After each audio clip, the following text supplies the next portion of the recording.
Let me paint you a picture. It's a Friday afternoon, you get home from work, and you see this massive box sitting on your doorstep. Instantly, you get excited. You go, those are my taillights. Cut open the box, you look at all the wiring inside, and you start to freak out a little bit and go, I've never done this before. I don't know where to begin. Rest assured, today we're here to show you how easy it is to go from this to this. In order to install these taillights, all you're gonna need are some basic tools, a buddy,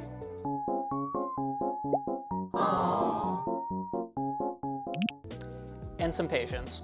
Today, we're gonna show you just how easy it could be. In order to remove the factory center taillight and to run the wires, we're gonna have to pull all the panels up here on the trunk. You wanna start by pulling down on this, popping that out. It's got these two tabs here and two on the bottom.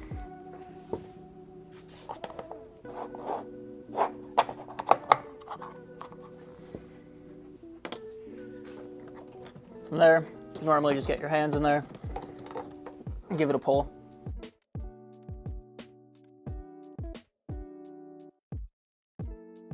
Once you get that down, in here, there's connectors for the trunk lights.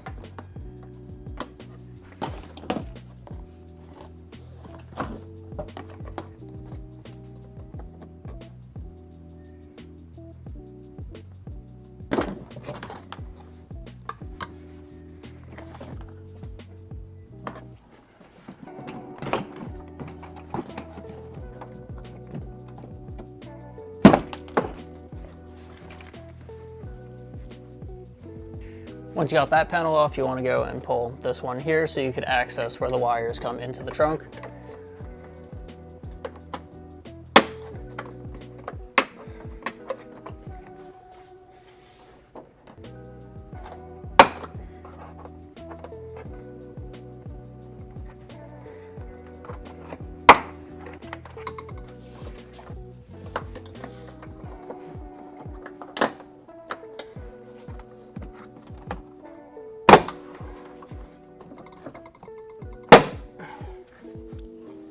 All right, so you want to start in the trunk from the bottom and work your way up to get the D pillars in this part off. You start by popping this off, and normally you have clips here that pop up.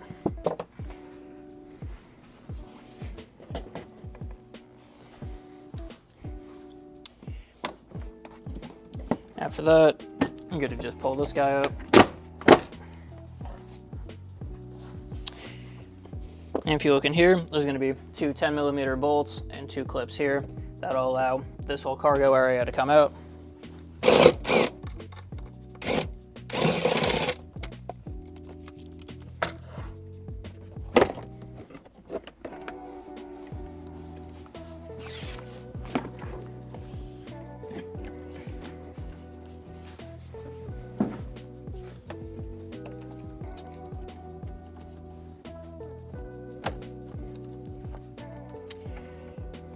Next thing you want to do is remove the factory subwoofer. For that, there's going to be 3 bolts. You got 1, 2, 3.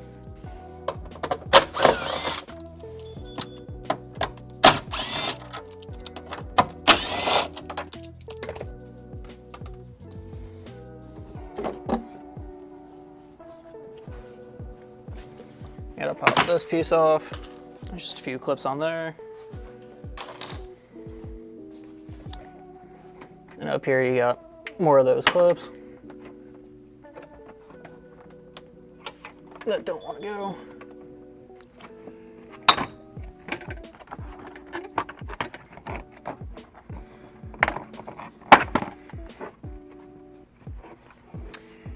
Gonna push on that tab, slide that out, it gets caught second time. You can get that out of your way.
What I find to be the easiest way to remove this is have somebody remove the taillight from the trunk lid while you push the grommet for the camera from the inside and guide that harness to make sure that nothing gets caught or pinched.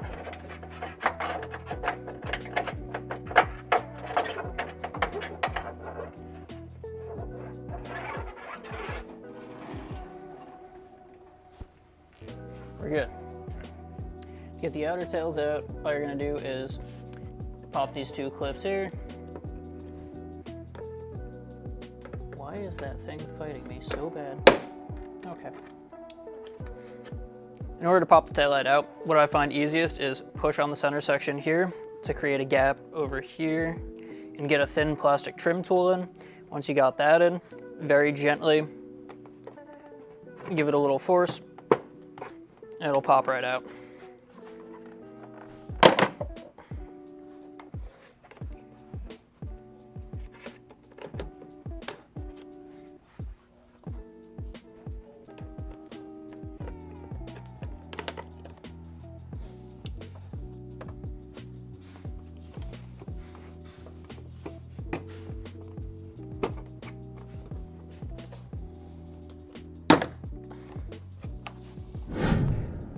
With all of our you do. I think every video has a clip of me telling someone to go themselves. It's pretty bad. With all of our 3-piece Flow Series taillights, we include a custom power injection harness. This allows everything to be daisy chained, giving it a clean, smooth look. And it also prevents any form of voltage drop, discoloration, all sorts of issues you see with long runs for Flow Series LEDs. So this guy gets hooked up to your Dodge splitter. And on the other end of the Dodge splitter is going to be your Blue Ghost controller. Both of those are going to get connected to your voltage regulator so that it gets 5 volts. And on the input side of that regulator, it's going to connect to your relay harness. These harnesses are made to size for the vehicle. It's intended to be routed a specific way, and it's so you can mount the Blue Ghost controller in the corner on the driver's side in the trunk, right below that little cubby. So if you ever have any issues, need to diagnose things, you're able to just pop that cubby right up and see what's going on. At a quick look, this harness may be a little overwhelming compared to what normally comes with our pre-built Flow Series headlights. However, I could assure you, this is going to make the installation so much easier. If you look, all of your outputs have labels on them. The label will show you which section of the taillight it goes to. And anything that's not labeled is just going to be these two here, and this is going to go to your Dodge splitter and the Blue Ghost controller for your data outputs. When you receive your harness, you're going to realize that there's no connectors on the outputs that go to each taillight. The reason behind this is so you can feed it through the grommets that go up here into the trunk, along with the opening in the trunk below where the spare tire would normally be. Without the connector on it, it allows you to fit it through much tighter spaces. The connectors are included and ready to just clip into place. There will be an attached picture of how each one should be pinned out. Like we discussed in all of our other installation videos, you're going to want to follow any form of factory wiring harness when installing the aftermarket stuff. So since your controllers and everything's going to be mounted right here, what I recommend is just kind of take your Dodge plug and your 2-pin, rest it there, and you could grab the section that goes to the center taillight and start routing that along where it needs to go. So it's going to go up along here, follow the factory wiring, and it's going to come right up here to this grommet. Now you're going to want to pop that guy out, and you're all set there. Find it easiest to route everything before zip tying it so you know you have enough slack, get it to where it needs to be, and then secure it as you go back.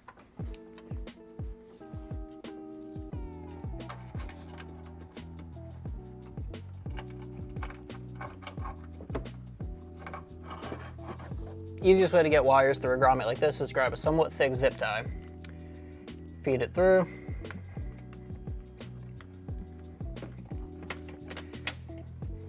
and you're just going to want to take the longer side, which is the passenger side center, grab some electrical tape, and tape it right to that zip tie. Once it's taped on there real good, go ahead, try to keep the grommet as straight as possible as you pull it through.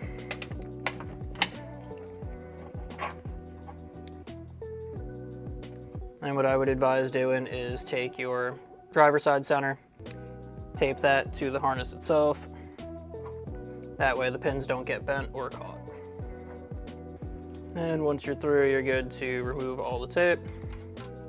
And then you can start routing everything through the trunk lid.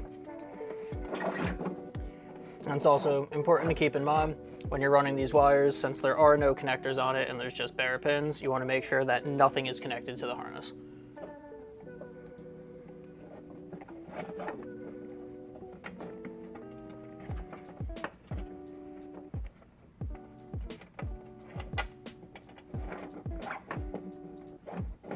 This part can be a little bit tedious, just pulling some slack, little bits at a time, until you get it to where it needs to be.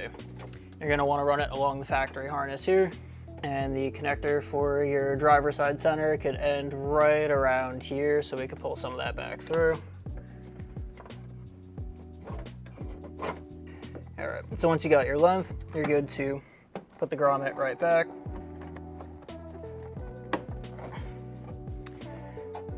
You'll see driver's side center will reach to this area. The passenger side center, you're gonna want to feed through the trunk lid like such. You can go up this way. Once you got your length and you know that everything fits, you're going to start zip tying along the factory harness. Just make sure that it clears all these sections where the clips go for this panel.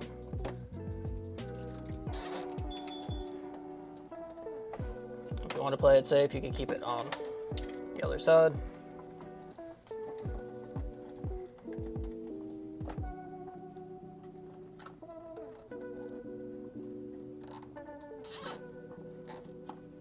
Once you get this up here where it needs to be, you're good to get your JST connectors and just slide them right on. So for the centers, you're going to want to use your 5-pin connectors. In order, it goes red, brown, blue, purple, black,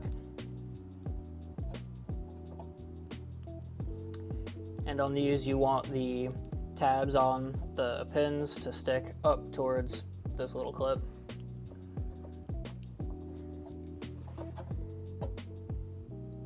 Just give it a little wiggle, make sure they're all straight, and you're all set.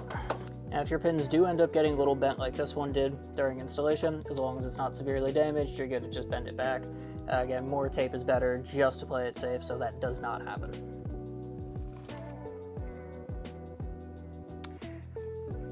So once you're back into the vehicle itself, you're gonna want to go ahead and secure the harness up here. Normally I'll go for the washer fluid. Over by this plug, I try to avoid going near the speaker at all costs, and I like to get as close to the clip that holds this line to the frame as possible.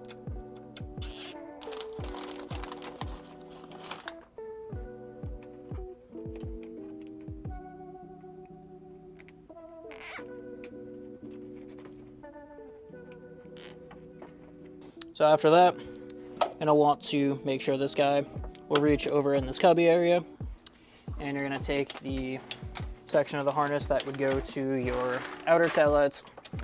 And with these, unfortunately for the Durangos, there is no harness or opening behind the taillight itself. So what we found to be the easiest way to do this is remove the little grommet right here in the center of the trunk under the carpet. Normally what we'll do is we'll drill a small hole and feed the harness through. In this case, the customer already has it drilled out for some other wiring and potentially these airlines. So going to feed it down this way.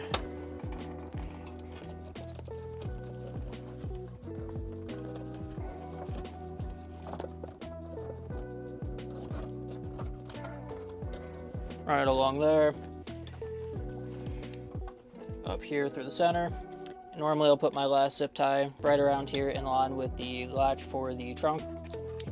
So you're gonna want to go under the carpet here, straight down. Once you got that guy through there, good to go back under the car and get rid of all that slack. Once you get to the bottom of the vehicle, you're gonna want to figure out which side is driver and passenger on your harness. From there, get rid of as much slack as possible down here. Zip tie it as close to this clip and split off each way. You're gonna wanna follow this harness, and what we did before coming down here was we grabbed a super long zip tie and dropped it from the taillight opening straight down. That allows you to get the wire over here and do the exact same thing we did up top. Tape your pins to this, pull it right up, and you're ready to go. Now, so if your vehicle is equipped with a hitch, you're gonna wanna go up and over that.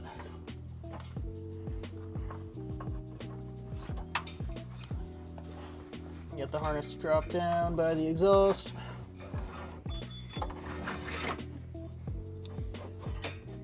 From there we can tape this and pull it up.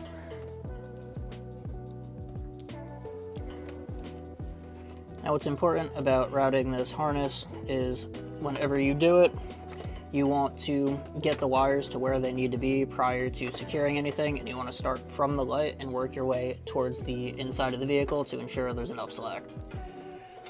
If there's going to be any excess slack, which there shouldn't be, it's better to have it all up by the controllers instead of leaving it down here by the exhaust or somewhere that the wires could potentially get damaged. For your outer tails, it's going to be a 4-pin connector, and the correct order is going to be red, blue, purple, black, and that's the same concept.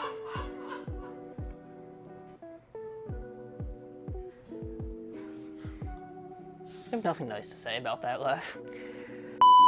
So for the outer tails, it's going to be a 4-pin connector, but same exact concept. You want the little tabs facing up with the locking clip, and it's going to be red, blue, purple, black in that order.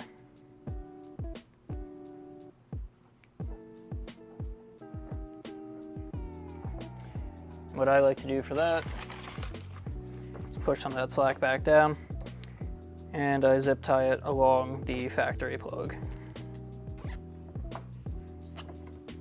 When you get to the passenger side, you're going to do the same thing. Just drop the zip tie down.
So now that everything's secured up top, you're good to pull all that extra slack back down.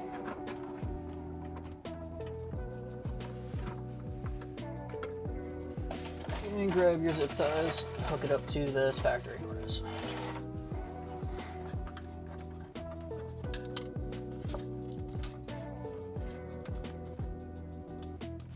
Down here, it's super crucial to make sure there is no extra slack above the exhaust.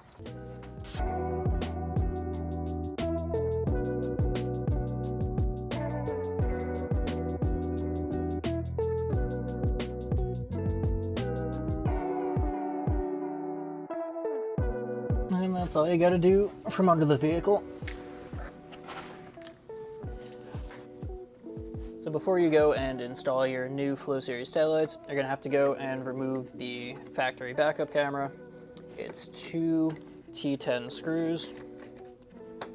That comes right off. Get your new Flow Series taillight out. Screw that camera right in place. And you want to make sure, like it was on the factory taillight, the wire faces towards the driver's side.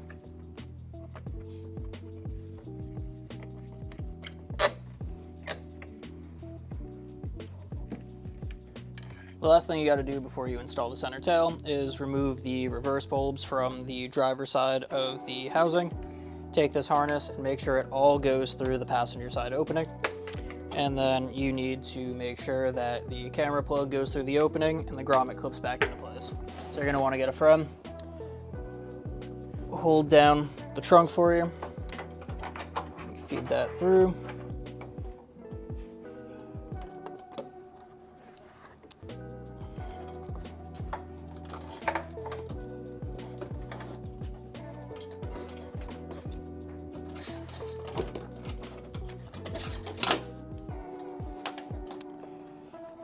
Once that's all done, you're good to line it up, clip it into place.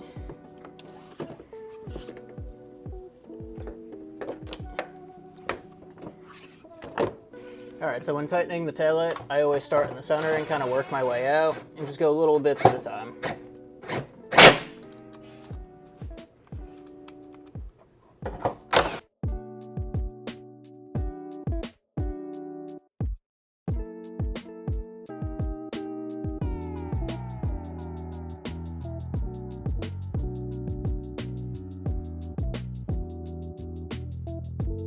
What I like to do after, just to make sure that they're fully sealed against the trunk lid and you don't get any water in them, is go back with a ratchet and just very lightly snug them.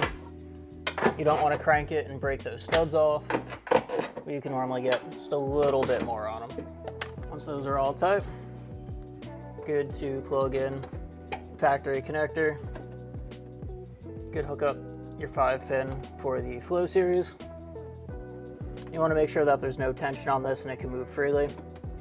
Go to the other side, hook up your reverse camera. The last thing you got to do with your center is take the harness for the reverse and run that across. I normally follow the same path that we took for the flow series harness.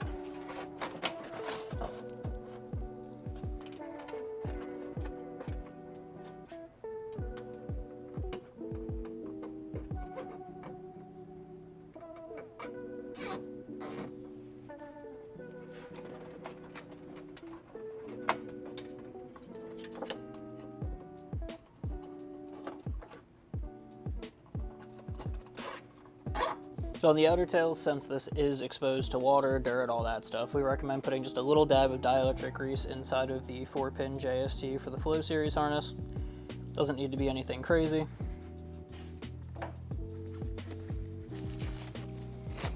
You're good to grab your outer tail. Make sure that OEM connector clicks.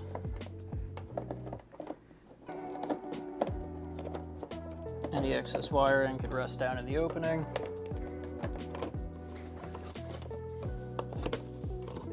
So when you go to push the taillight into place, you want to make sure that these two balls here line up with the openings, along with on the bottom here. You just want to make sure that this tab lines up with the little clip. Once it's all lined up, give it a little push. And get your clips back into place.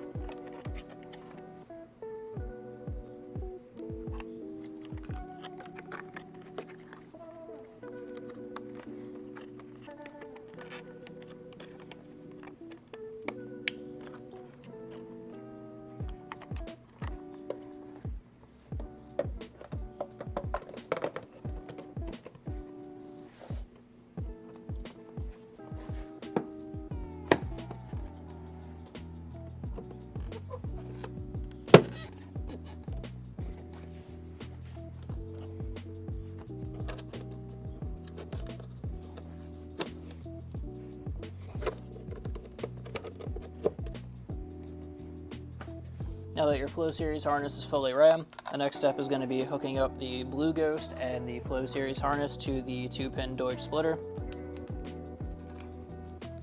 And then this Dodge splitter is going to go to the gray connector on your 20 amp voltage regulator. And that could all rest back here for now. The last thing you have to hook up is going to be the 2-pin JST connector. This goes to the female 2-pin on the Flow Series harness.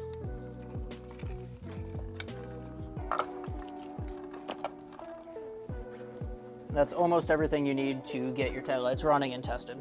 The last thing you got to do is connect the relay harness Dodge plug to the black connector on your regulator and route the switch and ring terminals to the front of the vehicle. These are going to go to your battery under the passenger seat, and the switch can be mounted anywhere that you like. Since this customer already has a bunch of different lights on the vehicle and existing switch, we're not going to be using this, but if you have any questions on the installation of it, don't hesitate to reach out. The last thing to take into account is if you're getting a Blue Ghost controller like this customer, you're going to want to run all of the triggers for the OEM functions on your Flow Series lights. If you flip over the Ghost on the back, you'll see everything is colored with what it does. What we recommend doing is running your wires with this along with the relay harness so you don't have to run wires twice. It's just going to make your life so much easier. The easiest way I've found to do this on these vehicles, since you can't take brake and turn signal from the taillight because it comes from the same wire, is to go to the body control module in the passenger kick panel.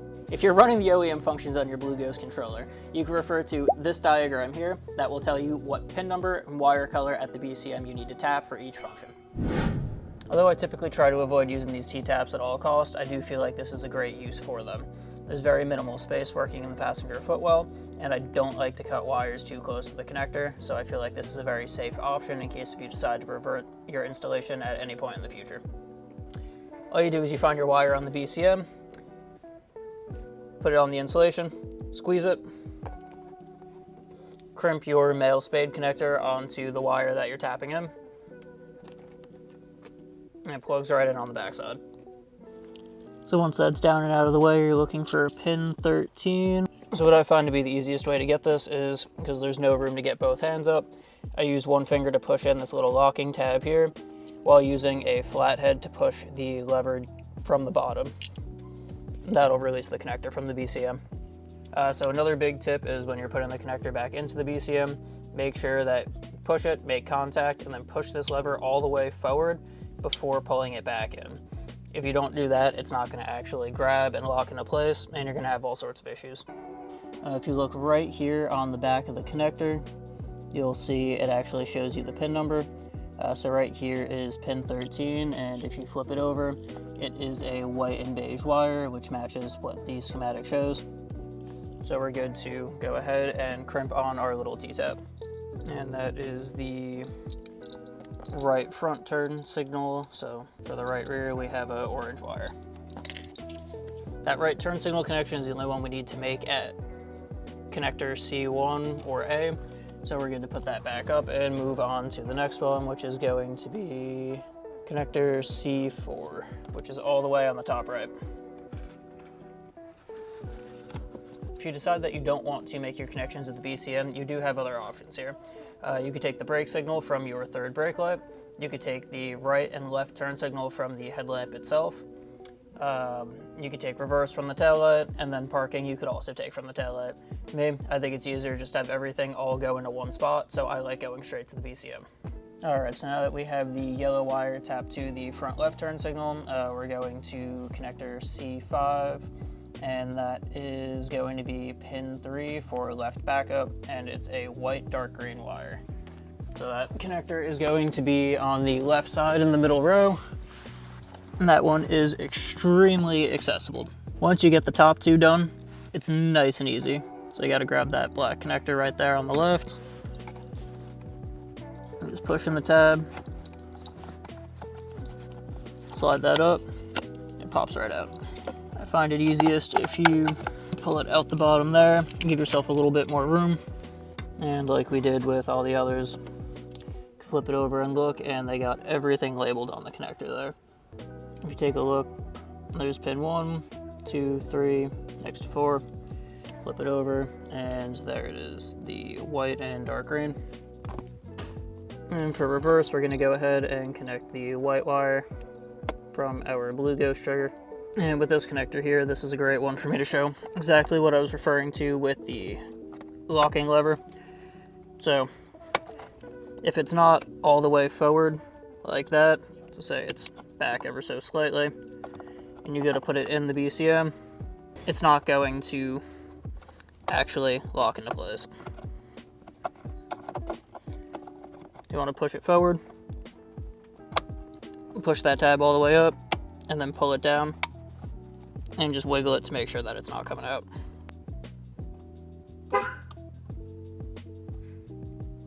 I'm assuming you got that on video. The last two triggers we got to tap are going to be on connector C6, which is the middle row on the right. We're looking for pin 32 for parking and pin 39 for brake. Pin 32 is going to be white gray, and pin 39 is white with dark green as well. On this particular connector, I don't feel there's enough to work with that I'm comfortable, so I'm going to go ahead and just snip back some of this fuzzy tape that they put on from the factory.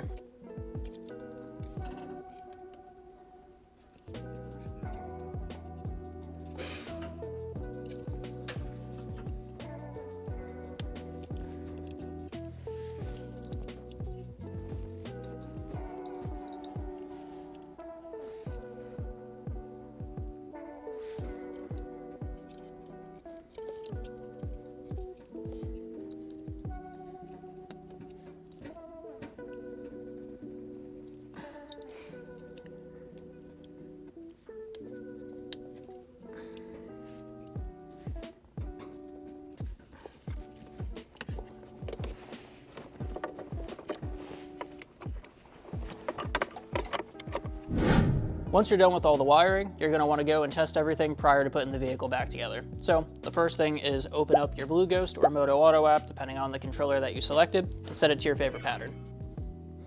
Once you know the flow series is functioning as intended, you're going to want to go run through all the OEM functions, make sure that's all good, such as your turn signal, your parking light, and your brake function. Once you know that's all good, you're ready to start putting the car back together and get it back on the road.